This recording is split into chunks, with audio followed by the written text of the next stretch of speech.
This is Hezues R. Tune in to So Booking Cool as I talk about my new film, Suicide Saint with Jewel B. Let's get on the same page on So Booking Cool.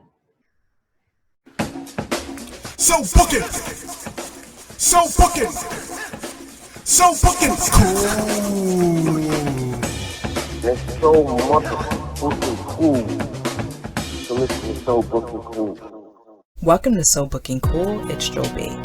In this episode, I chat with an award-winning and pioneering media entrepreneur, branding and advertising extraordinaire, filmmaker, philanthropist, and keynote speaker.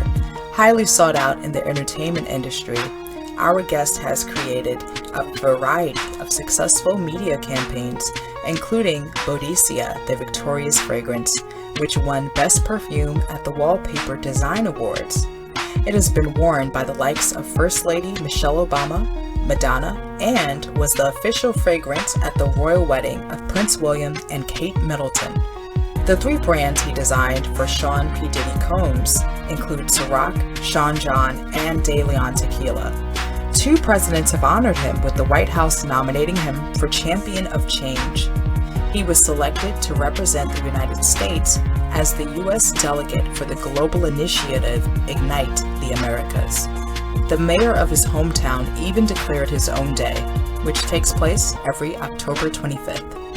He wrote, produced, and directed the 8-minute, critically acclaimed, controversial music video April Showers by Wyclef Jean featuring Troy Ave and Sidek.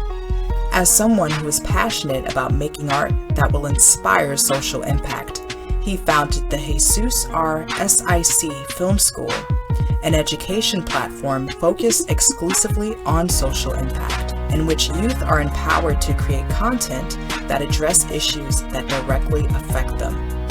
His upcoming film, Suicide Saint, has been endorsed by the United Nations 40 Days Safer Cities initiative in time for World Mental Health Day.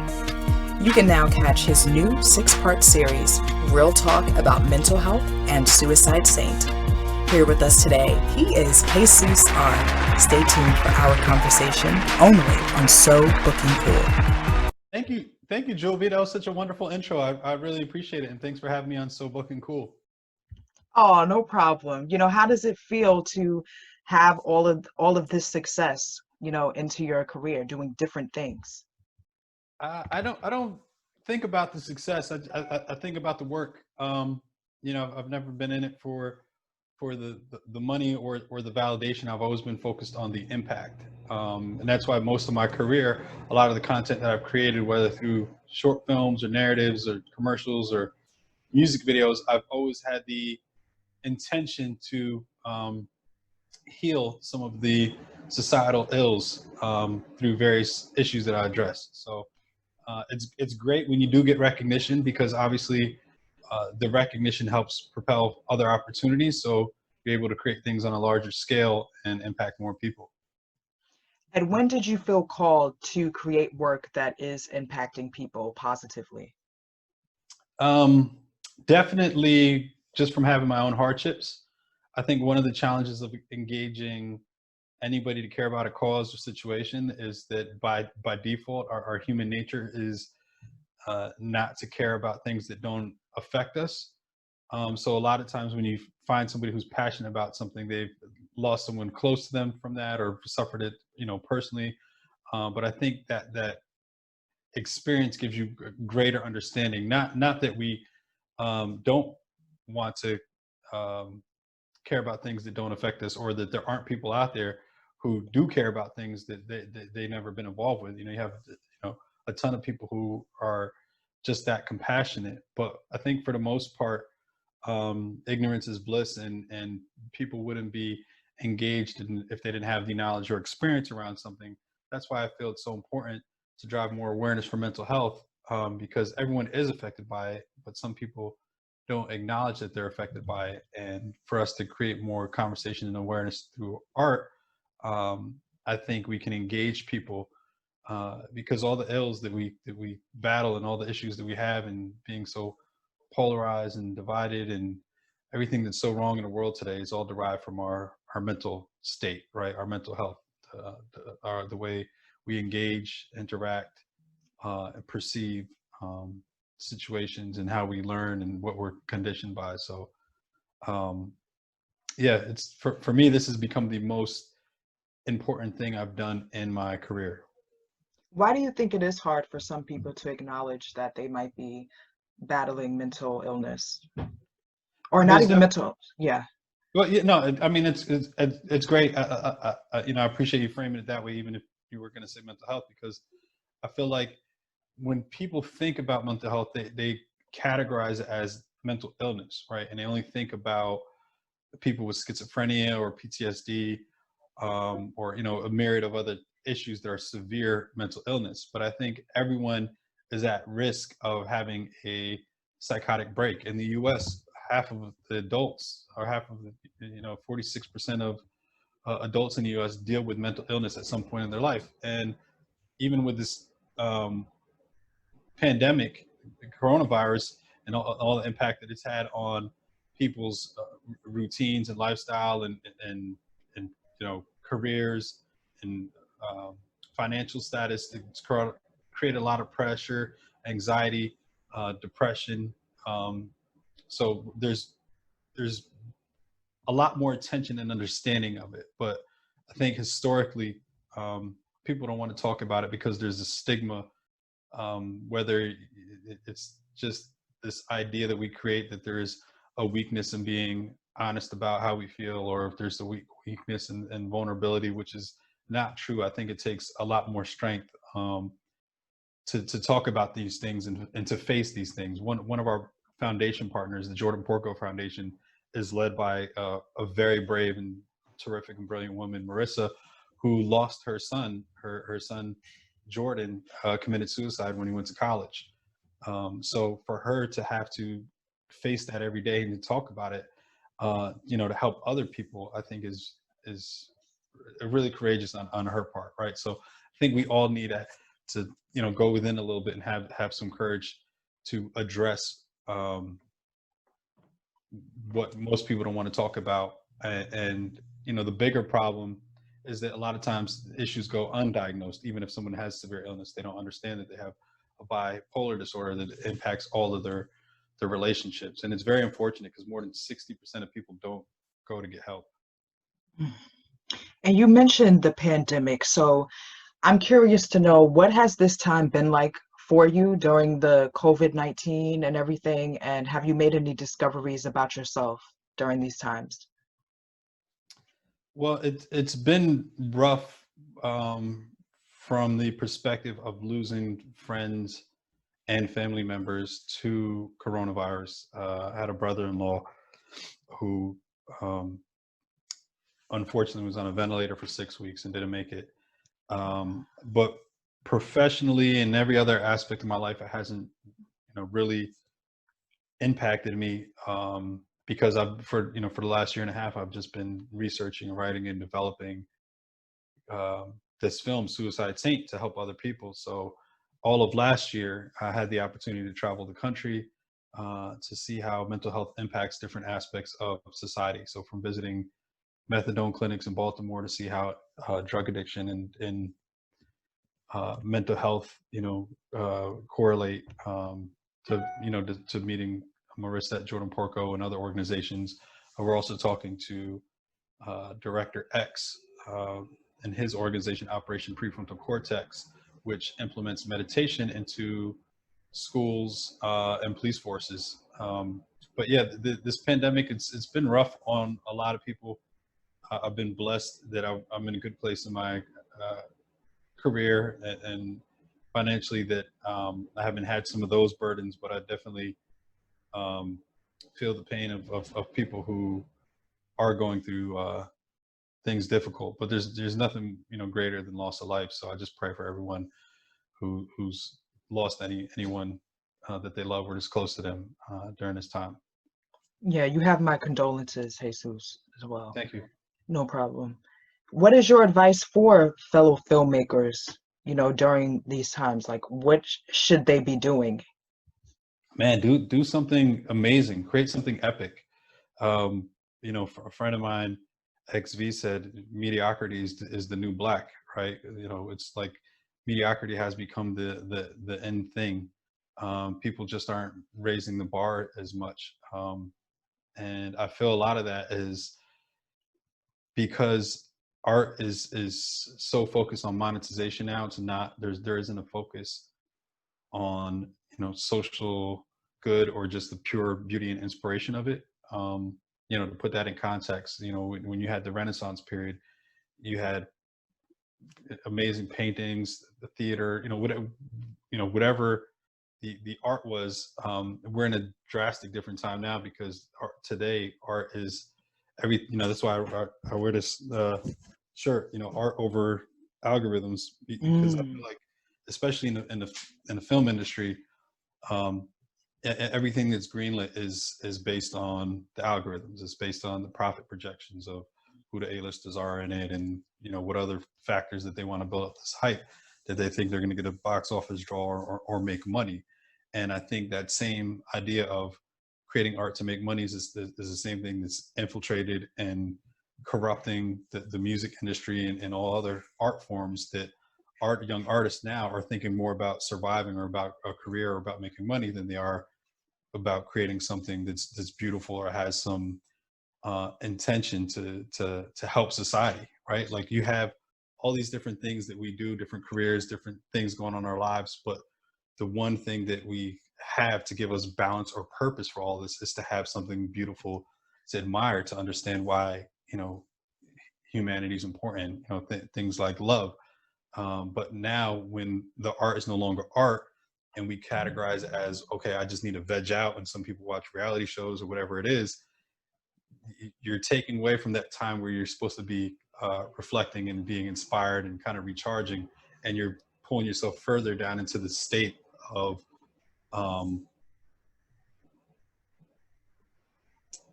I think it's just, without going too much further into, I think back to your original question, what can artists be doing at this time?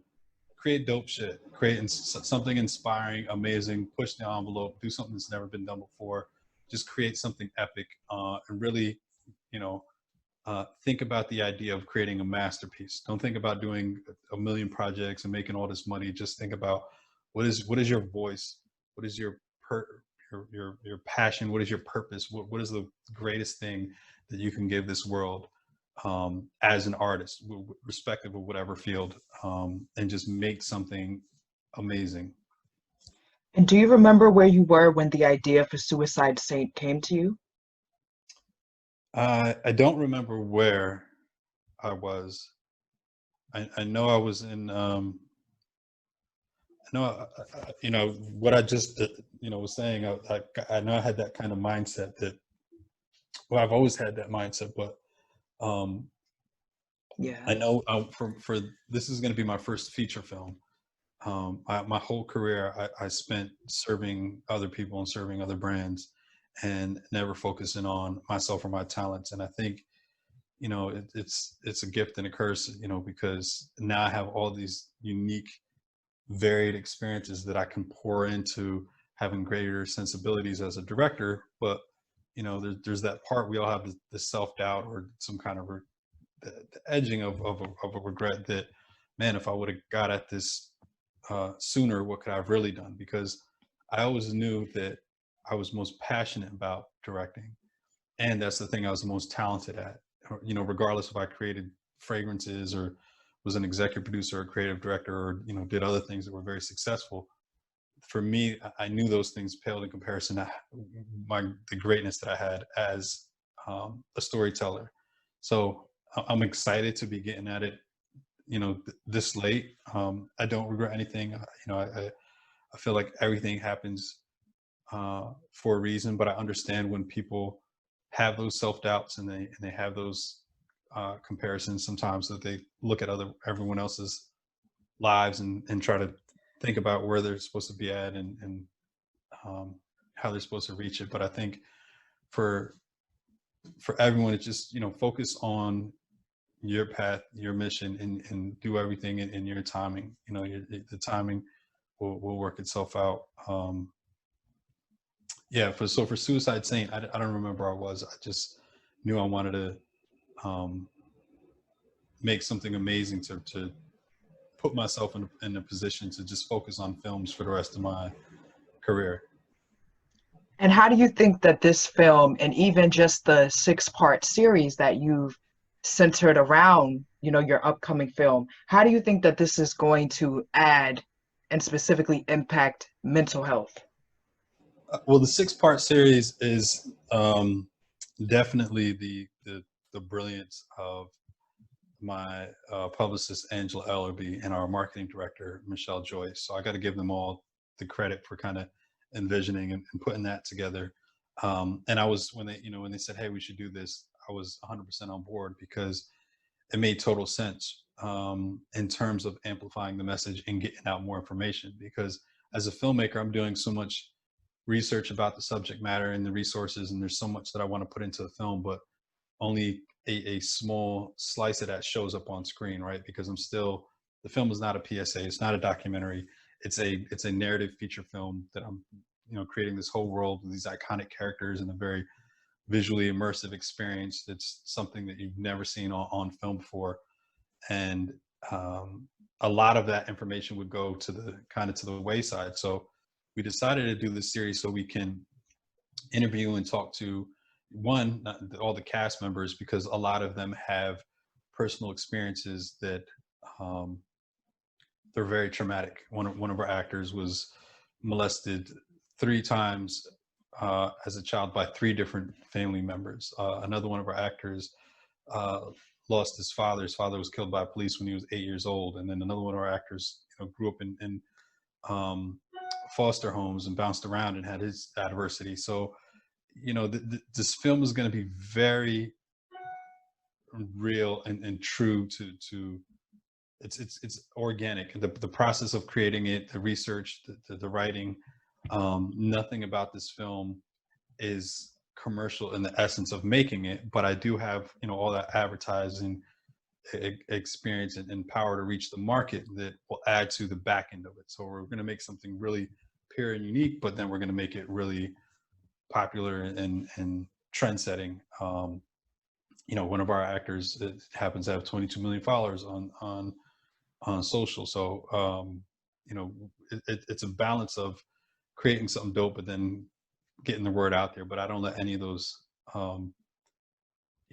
marketing to influence the creatives. But when the idea for this series came up, I was like, this is a good fit, because we can give some insight to all the behind the scenes. We could talk to the actors.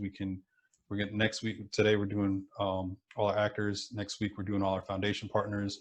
So the United Nations, Capital Prep, Dr. Perry from Capital Prep, Director X from Operation Prefrontal Cortex, and Marissa from Jordan Porco. And then each week after that, there's people engaged with the film in different ways, where we're going to be talking to them about mental health and the making of Suicide Saint. Yes, Hezues R, everyone. I know that you're going to be getting ready for, the world premiere and everything of Real Talk About Mental Health. I want to thank you for taking the time to chat with So Booking Cool. It was great, and I would love to talk with you again in the future. There's more that could be discussed. Oh, I appreciate your time today. It was such a pleasure being on your show, and I'll come back anytime. I really appreciate it. Thank you so much. No problem. Thank you. That's lovely to hear. How can people keep up with you and the great work that you're doing? And, when should we be looking out for Suicide Saint, and how can people tune in to the 6-part series? Yeah, all my website is HezuesR.com. All the social media is Hezues R. That's HezuesR. So Instagram at Hezues R, YouTube, Facebook, Twitter. And to tune into the 6-part series, you can go to my YouTube channel or any one of my social platforms. The link will be there in the bio for the live show. Whether you're tuning in today or next week, it will be running for 6 weeks, a 6-part series every Tuesday at 2 p.m. And I do, if people are looking to get into production, I don't judge people on experience. If you just want to break into the industry, I know access is a big issue for a lot of young talented people not having the right connections. So I do respond to my DMs on Instagram. Feel free to reach out if I can engage in one of my productions, or just plug you into someone else. I'm always trying to help people get connected. So yeah, hit me up. Oh, that's lovely. Yeah, that's very lovely. Guys, definitely hit up Jesus, and thank you to all the listeners. Until next time, so booking cool.